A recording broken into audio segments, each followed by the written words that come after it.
Being one of the most recognized tanks in the Second World War, the Tiger had a wonderful reputation of being one of the deadliest tanks, if not the deadliest tank of World War II. However, how does the Tiger compare in Enlisted? My name is Napoleon Total, and today we're going to be covering the Tiger E. This video has been made possible by the people at Discord, meaning that if you haven't liked, subscribed, or joined the Discord, I highly suggest that you like, subscribe, and join the Discord. But that said, let's get started with the history of the Tiger E.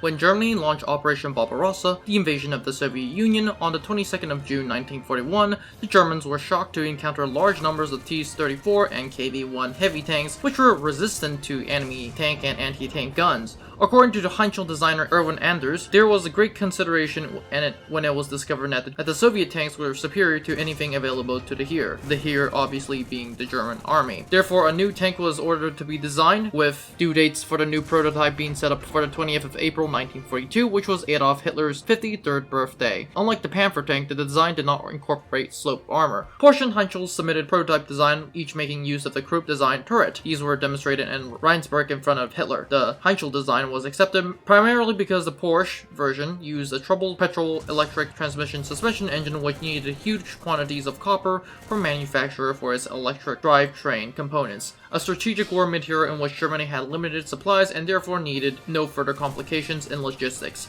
Production of the Panzerkampfwagen 6 Ofs GH began in August of 1942. Expecting an order for his tank, Porsche already built 100 chassis. After the contract has been awarded to Heinkel, these were used for a new turretless, casemate tank destroyer called the Elephant or the Ferdinand.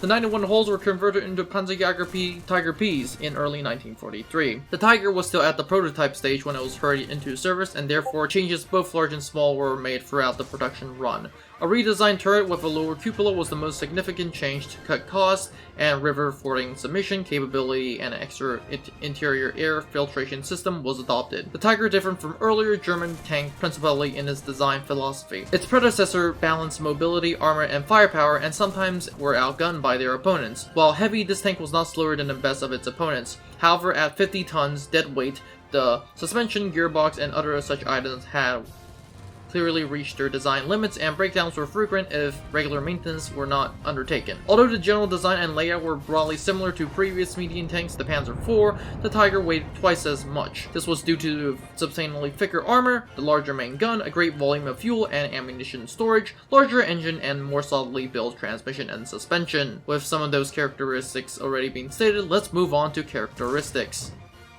The Tiger I had a frontal armor of 100mm or 3.9 inches thick, a frontal turret armor of 100mm or 3.9 inches thick, and a gun mantlet carrying a variety of thickness of 120mm, 4.7 inches or 200mm, 7.9 inches. The Tiger had a 60mm thick hull side plate and 80mm armor on the side surface structure sponsions, while turret sides and rear armor were 80mm. The top and bottom armor was 25mm in thick.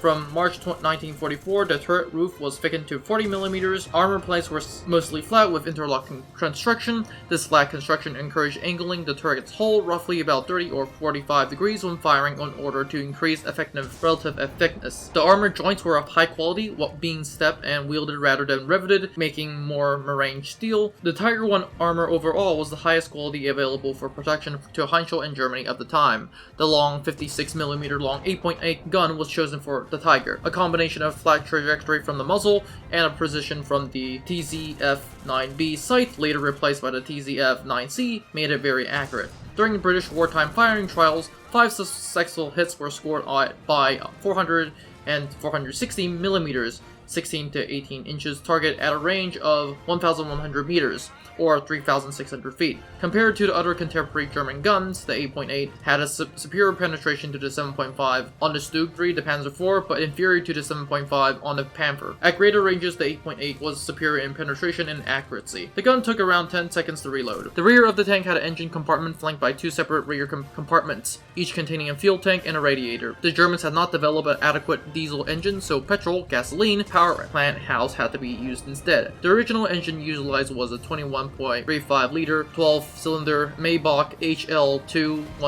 P45, developing 485 or 650 kilometers per hour at 3,000 RPM. The suspension used 16 torsion bars with 8 suspension arms per side. And that is all for characteristics. Let's go on to stats.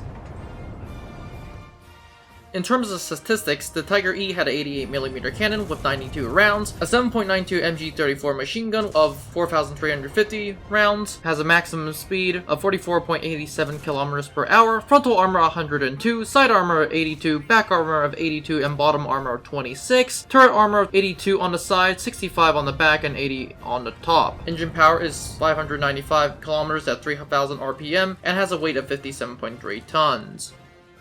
In all reality, I believe the Tiger is a very good tank overall.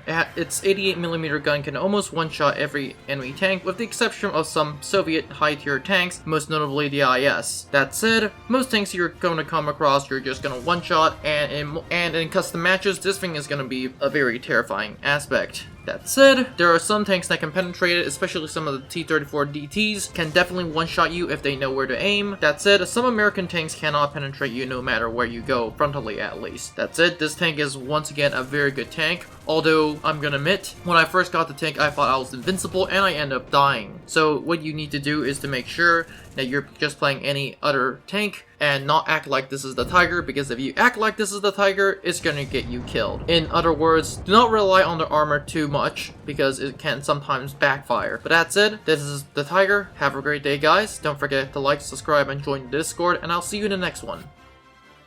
Now before you leave, I would like to thank you very much for watching this video. I would be honored if you could like and subscribe to the channel. Remember, more videos are coming out, so it is a good idea to click on that notification button. Anyways, have a great day, and I'll see you in the next one.